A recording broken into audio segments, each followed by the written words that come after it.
Hello நண்பர்களே வணக்கம். நான் உங்கள் பிரியா. நம்ம இன்றைக்கி பார்க்க போகிற பதிவு என்ன அப்படின்னு பார்த்தீங்கன்னா, இன்றைக்கி வைகாசி மாதம் செவ்வாய்க்கிழமை, வைகாசி 13. நம்மளுக்கு தெரியும் செவ்வாய்க்கிழமைனாலே நம்மளோட முருகப்பெருமானுக்கு உகந்த நாள். இன்றைக்கி இரவு 12 மணிக்குள்ளேயோ இல்லை ஹோரை நேரம் முடிகிறதுக்குள்ளேயோ நம்ம சொல்லக்கூடிய இந்த ஒரு பொருள் கொண்டு நீங்கள் முருகப்பெருமானுக்கு தீபம் ஏற்றினீங்க அப்படின்னா கண்டிப்பாக உங்களுக்கு என்னென்ன வேண்டுதல்கள் வச்சுருக்கீங்களோ அது எல்லாமே உங்கள் வசமாகிறதுக்கு நம்ம இந்த ஒரு வழிபாடு இன்றைக்கி முருகப்பெருமானுக்கு செய்ய போகிறோம். இது என்ன வழிபாடு, யார் யாரெல்லாம் செய்யலாம், எந்த நேரத்தில் செய்யலாங்கிறத பற்றி நம்ம இந்த பதிவில் தெளிவாக பார்க்கலாம். அதுக்கு முன்னாடி நீங்கள் நம்மளோட சேனலை இது வரைக்கும் சப்ஸ்கிரைப் பண்ணாமல் பார்த்துருந்தீங்க அப்படின்னா மறக்காமல் சப்ஸ்கிரைப் பண்ணி வச்சுக்கோங்க. நீங்கள் இந்த பதிவை பார்க்கக்கூடிய முருக பக்தர்களாக இருந்தீங்க அப்படின்னா ஓம் சரவணபவா போட்டிங்கிறத நம்மளோட கமெண்ட் பாக்ஸில் கமெண்டாக போஸ்ட் பண்ணுங்கள். இப்போ வாங்க நம்ம பதிவுக்குள்ளே போகலாம். நம்ம ஒவ்வொரு செவ்வாய்க்கிழமையுமே நம்ம முருக பக்தர்களாக இருந்தோம் அப்படின்னா நம்ம எல்லாருக்குமே தெரியும் செவ்வாய்க்கிழமை நம்ம முருகப்பெருமானுக்கு எவ்வளோ ஒரு உகந்த நாள் அப்படின்னு. நிறைய பேர் செவ்வாய்க்கிழமை விரதம் இருப்பாங்க. நம்மளுக்கு இனி வைகாசி மாதம் நம்மளுக்கு முருகப்பெருமானுக்கு என்ன விசேஷம் வரும் அப்படின்னு பார்த்தீங்கன்னா, நம்மளோட முருகப்பெருமானுக்கு இனி வைகாசி விசாகம் வரும். முருகப்பெருமான் அவதரித்த அந்த நாள் சிறப்பாக கொண்டாட இருக்கிறோம்.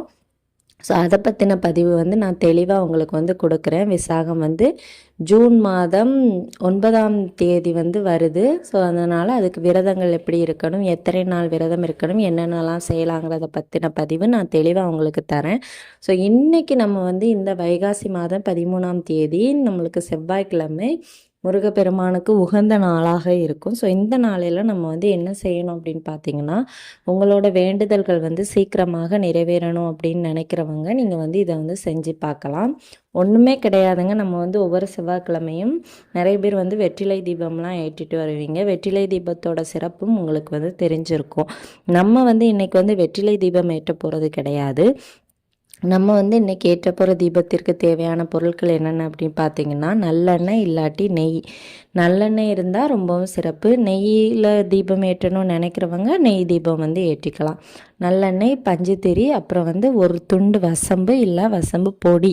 இது எதுக்கு அப்படின்னு பார்த்தீங்கன்னா, நீங்கள் நினைத்த காரியங்கள் உங்களோட வசமாகிறதுக்கு இந்த வசம்பு உதவிகரமாக இருக்கும். ஸோ அதனால் நீங்கள் ஒவ்வொரு செவ்வாய்க்கிழமையிலையுமே முருகப்பெருமானுக்கு இந்த வசம்பு பொடியோ வசம்பையோ வைத்து தீபம் ஏற்றிட்டு வந்தீங்க அப்படின்னா கண்டிப்பாக உங்களோட வேண்டுதல்கள் நிறைவேறும். கணவன் மனைவிக்குள்ள பிரச்சனையாக இருக்குது, இல்லை நீங்கள் யாராச்சும் இப்போ விரும்புகிறீங்க, அவங்களோட அன்பு உங்களுக்கு கிடைக்கணும், அவங்கள நீங்கள் திருமணம் செய்யணும்னு நினைக்கிறவங்க இதை நீங்கள் ட்ரை பண்ணி பார்க்கலாம். கண்டிப்பாக உங்களுக்கு இது ஒர்க் ஆகும்.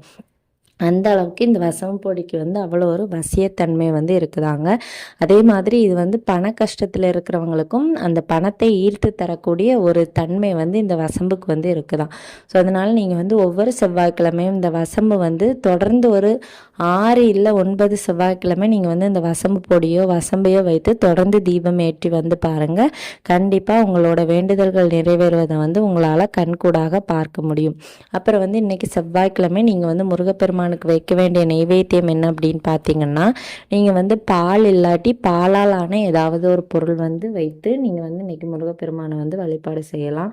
இல்லை வெறும் பாலும் தேனும் கூட கலந்து வைக்கலாம். இல்லை பாலில் ஏதாச்சும் ஸ்வீட் பண்ண முடியும் அப்படின்னா அதை கூட வச்சு நீங்கள் இன்றைக்கி முருகப்பெருமானுக்கு வழிபாடு செய்யலாம். நீங்கள் ஒவ்வொரு செவ்வாய்க்கிழமையுமே முருகப்பெருமானுக்கு செவ்வரளி பூக்களால் அலங்காரம் பண்ணி அவருக்கு நெய் தீபமோ இல்லை நல்லெண்ணெய் தீபமோ ஏற்றி வழிபாடு செஞ்சுட்டு வந்தீங்க அப்படின்னா கண்டிப்பாக அதற்கான வேண்டுதல்கள் உங்களுக்கு இரட்டிப்பாக உங்களோட வேண்டுதல்கள் நிறைவேறுவது உங்களால் பார்க்க முடியும். அந்த அளவுக்கு இந்த செவ்வாய்க்கிழமைக்கு அவ்வளோ ஒரு பவர் இருக்குது. நம்ம சொல்லக்கூடிய இந்த வசம்பு தீபம் நீங்கள் எப்போ ஏற்றணும் அப்படின்னு பார்த்தீங்கன்னா, மாலை 6 மணிலேருந்து 9 மணிக்குள்ளே நீங்கள் ஏற்றலாம். ஹோரை நேரம் முடிகிறதுக்குள்ளே ஏற்றுங்க. 9 மணிக்கு மேலே தான் எனக்கு டைம் இருக்குது அப்படிங்கிறவங்க இன்றைக்கி முடிகிறதுக்குள்ளே 12 மணி ஆகிறதுக்குள்ளே நீங்கள் இந்த தீபத்தை ஏற்றிக்கலாம். குறைந்தபட்சம் அதிகபட்சமாக நீங்கள் ஹோரை நேரத்தில் ஏற்றுறதுக்கு ட்ரை பண்ணுங்கள். 8 to 9 செவ்வாய் ஹோரை இரவு நேரம் ஹோரை அந்த நேரத்தில் வந்து நீங்கள் வந்து தீபம் ஏற்றுவதற்கு ட்ரை பண்ணி பாருங்கள். கண்டிப்பாக உங்களோட வேண்டுதல்களுக்கான பலன்களை நீங்கள் வந்து பெற முடியும். இந்த பதிவு வந்து ஒவ்வொரு முருக பக்தர்களுக்கும் உபயோகமாக இருக்கும். நீங்கள் வந்து இன்னைக்கு நீங்கள் வந்து முருகப்பெருமானோட என்ன பாடல் பாடணும் அப்படின்னு பார்த்தீங்கன்னா, கந்த சஷ்டி கவசம் வந்து பாடுங்க. முடிஞ்ச அளவுக்கு வீட்டில் டிவிலேயோ மொபைல்லையோ கந்த சஷ்டி கவசம் போட்டு அந்த சவுண்ட் வந்து உங்கள் வீடு ஃபுல்லாகவே கேட்கணும். கேட்டுது அப்படின்னா அதற்கான பலன்களை நீங்கள் வந்து பெற முடியும். கந்த சஷ்டி கவசத்திற்கு அவ்வளோ ஒரு தன்மை இருக்குது. ஸோ இந்த பதிவு வந்து கண்டிப்பாக ஒவ்வொரு முருக பக்தர்களுக்கு உபயோகமாக இருக்குன்னு நினைக்கிறேன். உபயோகமாக இருந்தது அப்படின்னா லைக் பண்ணுங்கள், நம்மளோட சேனலை சப்ஸ்கிரைப் பண்ணி வச்சுக்கோங்க. இது போல் முருகர் சம்மந்தமான பயனுள்ள தகவல்களை நீங்கள் தொடர்ந்து பார்த்து தெரிந்து கொள்ள முடியும். இந்த வீடியோவின் முழுப்பதிவை பார்த்த அனைத்து நண்பர்களுக்கும் மிக்க நன்றி.